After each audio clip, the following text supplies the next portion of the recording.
hindi gumagana yung rod fan natin. Ngayon isi-short ko yung dalawang terminal na to. Dapat gagana yung rod fan natin. Yan o.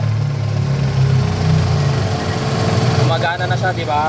Kasi nga mainit na yung ating temperature pero hindi pa rin gumagana yung ating radiator fan dahil sira yung resistor na to.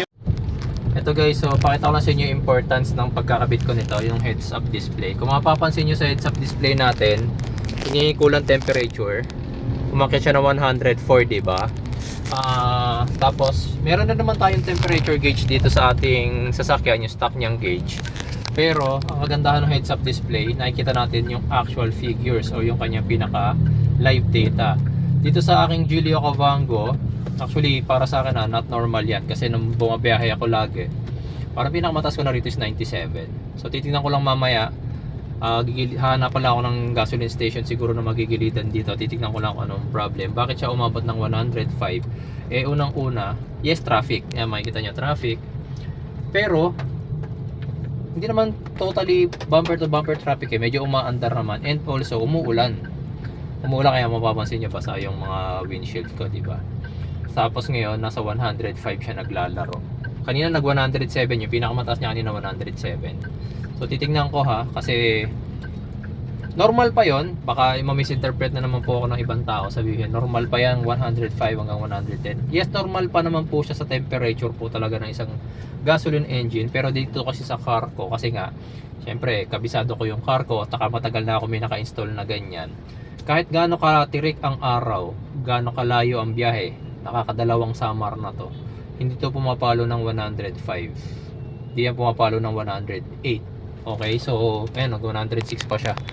Bumalik lang ulit sa 105. So titingnan natin, mamaya hanap lang ako ng magigilidan doon. Titingnan ko lang kung ano, baka may problema, baka may leak lang yung aking coolant, or baka nagloloko yung aking radiator fan.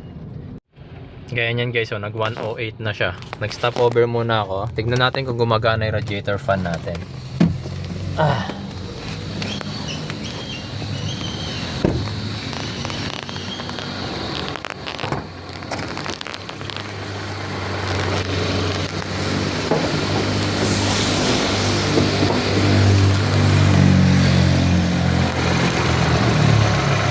Ayan, gumagana naman yung fan natin, pero parang saglit lang siya gumagana. Ayan, oh. Ilan siya ngayon, me? Ilan siya? 105 siya ngayon. Wait lang, ayan, umaandar pa yung fan natin. Pero tumigil ka agad siya, no? 105 pa lang yung temperature, tumigil na agad yung fan.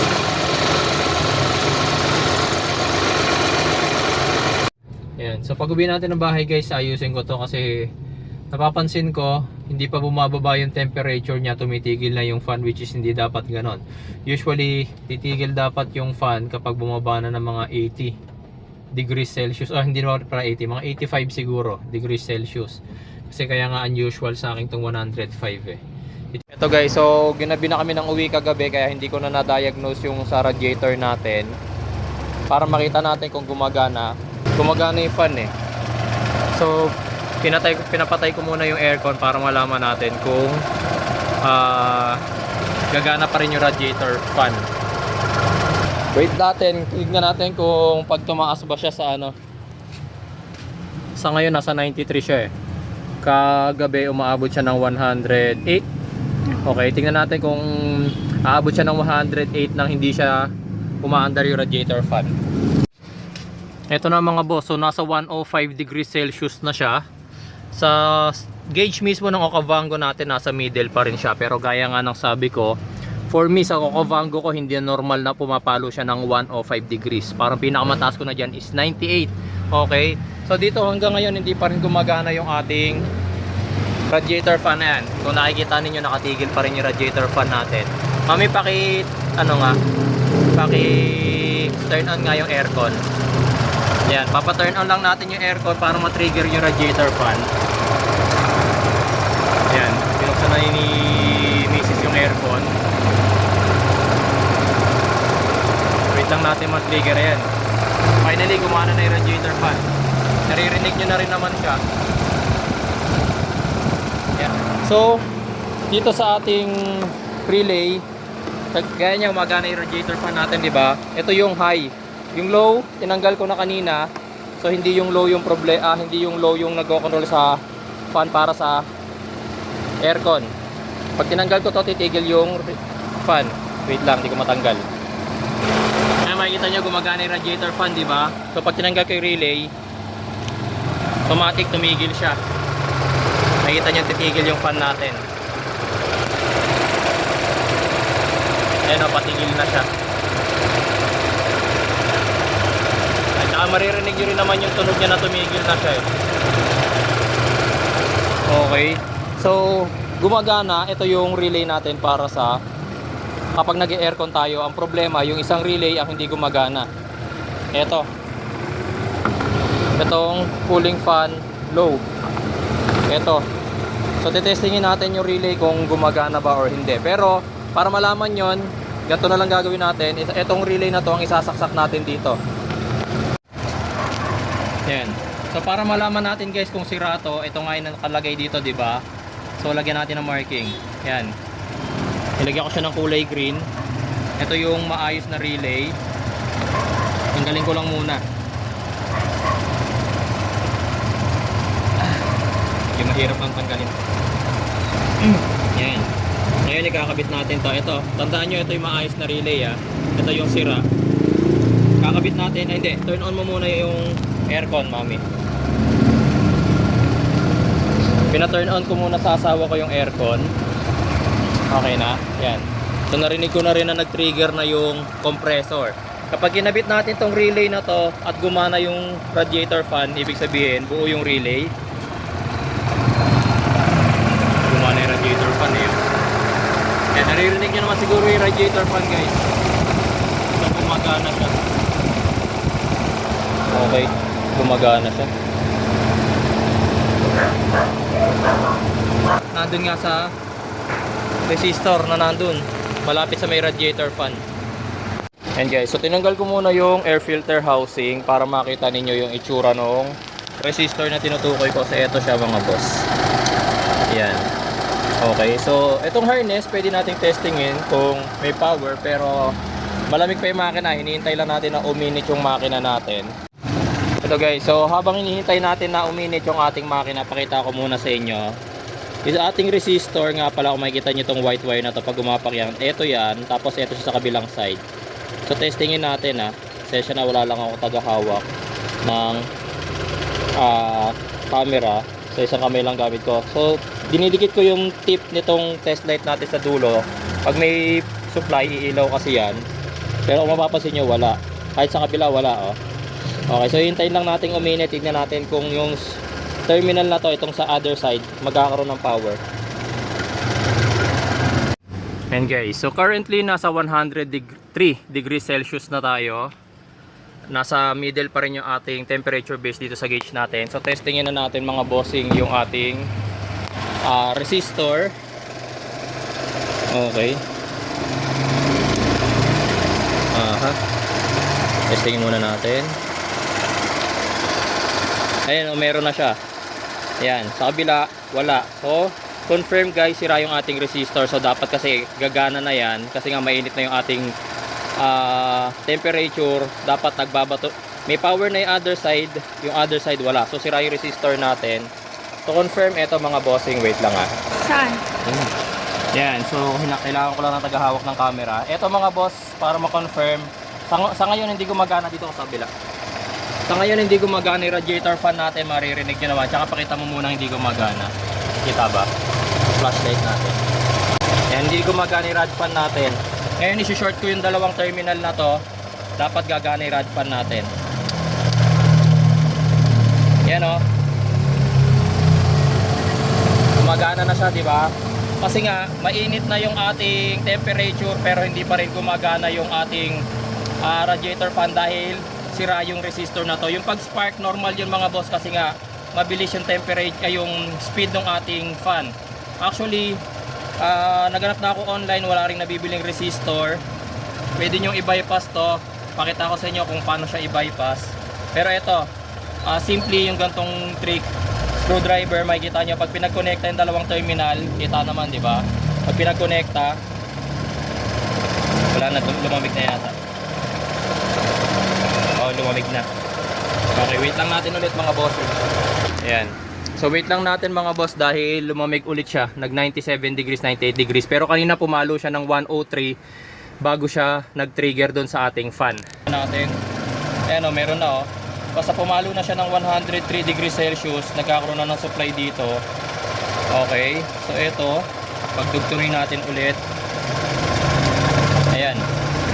Kita nyo gumagana na yung radiator fan natin. Okay. Kapag lumamig yan, automatically magka-cut off din kasi yung power dito. Mawawala rin yung power dito sa may resistor natin. Wait lang natin ha. Kung saan titigil yan, hindi ko tatanggalin yung screwdriver ko. Ayan, tumigil siya. Tumigil yung radiator fan. Tester natin na walang ulit ng power oh. Diba? So ilang degrees dun sa loob nung tumigil siya.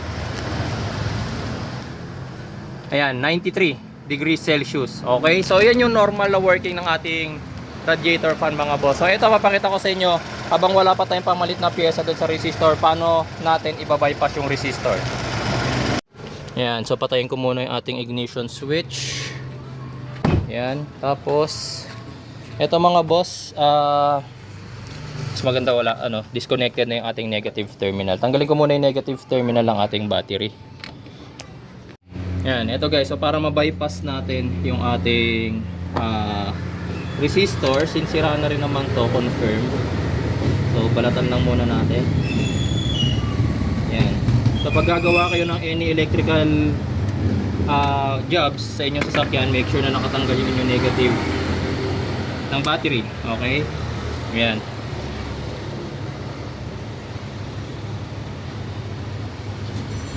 Tapos cut na natin.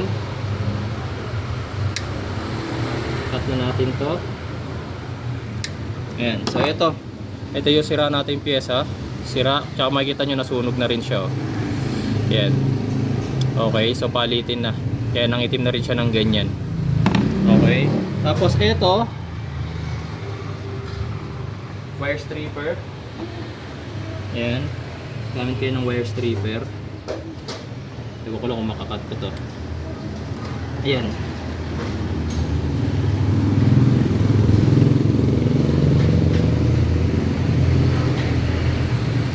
Okay. Tapos, yung dalawang dulo, wait lang, nakakarangan pala, no? Yung dalawang dulo mga bossing ngayon, pagkukonektahin na natin. Ayan, pagkukonektahin na natin yan.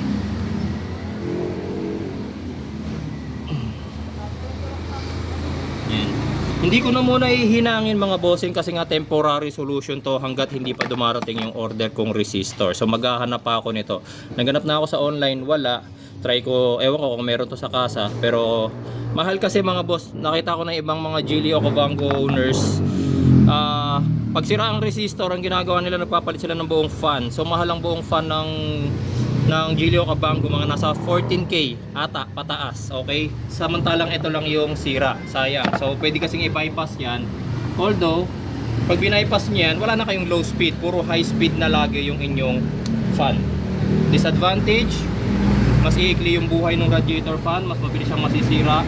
Pero kesa naman buo pa yung fan ngayon, kung magpapalit naman ako ng radiator fan, di ba, parang ganun din. So waiting lang naman ako na dumating yung or makahanap ako ng resistor habang wala pa siya. Yan. Make sure lang mga bossing na nabalutan ng gusto yung wire kasi positive line yung dumadaloy dyan mga boss. Positive. Tapos ngayon testingin na natin ulit, paandarin ulit natin yung makina. Then wala na siyang resistor. Kabit ko lang yung negative. Yan. So umaandar na yung ating sasakyan. Wait lang muna natin ulit mga boss dahil bumaba yung temperature natin sa 90 degrees. Hintayin lang natin ulit pumalo siya ng 102. 102 yung abangan natin. Tapos tingnan natin kung mag-automatic na ulit yung fan natin. Yan. Gumana na siya guys.